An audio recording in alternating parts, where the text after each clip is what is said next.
Sawa, tunatambua kwamba nyumba ni nyumba tu na mwenye nyumba ni mwenye nyumba tu, lakini kuwa na nyumba nzuri, hii ni heshima ya kipekee na ni heshima ambayo imejitenga kabisa, haifungamani kabisa, haifungamani kivyovyote vile na mmiliki tu wa nyumba. Nikwambia tu kitu moja, nyumba ni mpangilio na nyumba ni muonekano. Of course, yani nyumba inaweza kuwa na muonekano mzuri sana, umeipangilia vizuri kwa upande wa muonekano wa nje, lakini ndani imepangilika hovyo. Na hii ni sawa na mdada mzuri mwenye shepu ambayo anaimezea vidonge mara kwa mara. Kwa hiyo lazima itakuwa inamtesa mwenyewe, na watu ambao watakao ukimtazama wangefurahia shepu lake, lakini yeye mwenyewe anakuwa anateseka. Sasa hapa nimekuletea jengo la vyumba vitatu. Jengo hili nisha kulileta katika muonekano wa bati za kufunika kote, lakini nimeweza kukuletea katika mtindo wa gable roof. Ile ya tofali inabakia vile vile. Tofali ni 3000, lakini bati zinapungua, zinakuwa bati 80 za futi 10 na mbao za kenche hapa zinakuwa ni mbao 150. Sasa sikiliza kwa makini. Hili jengo ukitaka kuona uzuri wake, jaribu kutazama mpangilio na namna ambavyo limekaa. Mtu anaweza kuingia ndani na kutoka nje bila hata kuonekana sebuleni. Ndiyo, hii sio bahati mbaya na ni mpangilio mahususi kabisa kuhakikisha kwamba jengo linakuwa na self security, kwa maana ulinzi binafsi wa ndani. Kwa hiyo wewe ambaye upo ndani humo hauhitaji bunduki sana kujilinda, hata jengo pia linakulinda, kwa sababu kama mtu amepanga kufanya jambo baya inamchukua muda kidogo yeye kuweza kulikamilisha hilo jambo. Lakini pia uelekeo tofauti wa chumba ambacho ni master na vyumba vingine ambavyo ni single pamoja na choo cha public huko.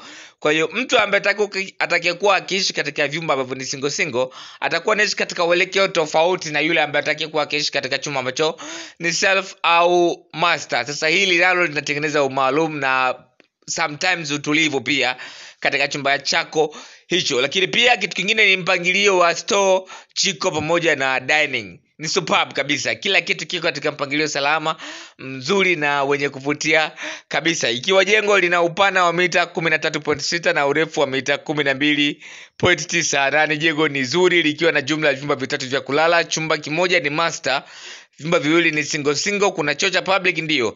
Na ukiangalia uelekeo na mpangilio, choo cha public kipo karibu kabisa na sehemu ambayo kinatakiwa kuhudumia, kwa sababu chumba hichi au choo hichi cha public kilichokuwa ndani ni maalum kwa ajili ya vile vyumba ambavyo havina choo ndani. Kwa hiyo unaweza kuona namna gani ambavyo viko karibu sana na huduma hiyo ya choo.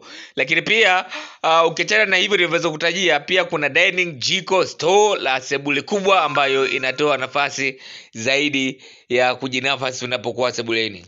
Kumbuka, ramani kama hii unaweza ukijenga kawaida tu, lakini kila atakayekuja, atakayepata fursa ya kuingia ndani kwako, lazima aje awe shahidi, atoe ushuhuda kwa kila ambacho atakachokuwa amekuja kukitazama hapo. Ni amazing of course. Na ramani ni mpangilio ndani. Asikudanganye mtu akakutengenezea nyumba ya hovyo na akakuwekea marembo mengi. Huyo anataka kukupotezea pesa tu.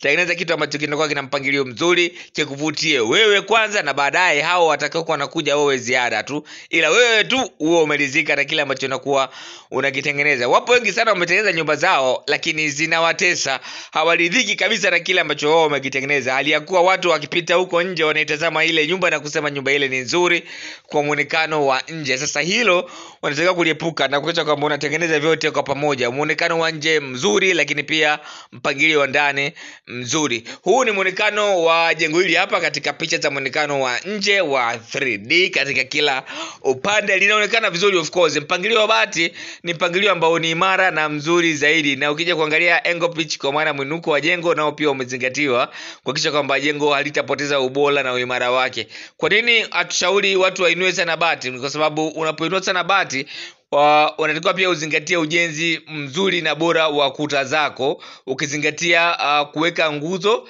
pamoja na renta katika kila makutano ya ukuta kama unajenga ghorofa vile, kwa sababu unapojenga bati linamera juu sana, uzito unaokaa juu pale ni uzito mkubwa pengine kuliko hata kufunika kwa zege au kujenga ghorofa.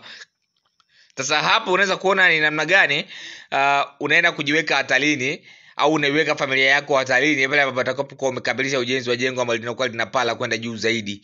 Kwa hiyo hilo nalo huwa hatulishauri sana, kwa sababu kama unaweza kuona bati ni vyuma vile vinakuwa vizito sana, basi ujue kuna mbao za kenchi, kuna misumali, kuna vitu vingi sana ambavyo utakavyokuwa unaviweka huko juu. Kwa hiyo kama bati zitakuwa na uzito mkubwa kuliko ukuta unavyoweza kubeba, ikitokea tetemeko la ardhi dogo tu la kawaida, unaweza kuona matokeo katika jengo lako. Kwa hiyo hili ni jambo ambalo silishauri sana, kwa sababu ujenzi ni uwekezaji ambao hauleti return, hasa kwa ujenzi ambao ni wa jengo la makazi. Ni ujenzi ambao hauleti return, na maanisha ni ujenzi ambao hauleti faida.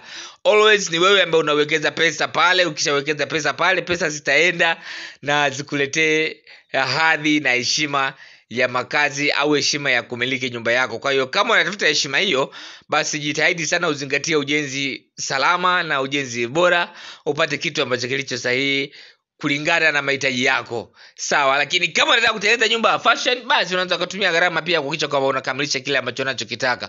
Kuna watu wamekuwa katika comment wanakuambia kwamba hii nyumba unaweza kubadilisha kuwa hidden roof, yani wanakuwa wanahitaji kila aina ya lamani ibadilike pia iwe hidden roof. Inawezekana, lakini pia haiwezekani, kwa sababu hidden roof iko na umbo lake. Yani unapotengeneza ramani ya hidden roof lazima uzingatie umbo la jengo kuweza kuhakikisha kwamba itakuwa na usalama mkubwa pale ambapo itakapokuwa inapauliwa, isilete changamoto ya kuvuja. Kama hautazingatia hilo, lazima nyumba yako itavuja tu. Hili unaliliona hapa ni jengo ambalo ni zuri katika muonekano huu, lakini ukilibadilisha kuwa hidden roof unatakiwa utumie gharama kubwa sana kulifanya jengo hilo kuwa bora na imara. Lakini kama utalijenga kawaida au utajenga hivi, kama unajenga nyumba ya kawaida, ina maana jengo hilo lazima litavuja kwa asilimia zote 100. Kwa hiyo hidden roof zina umbo lake na majengo ya kawaida yana umbo lake. Majengo ya kawaida yenye paa la namna hii utayaona katika namna ya kona nyingi za nje, lakini majengo ya hidden roof ukiweka hivyo utalifanya jengo lako livuje. Karibuni sana na asanteni kwa kunisikiliza.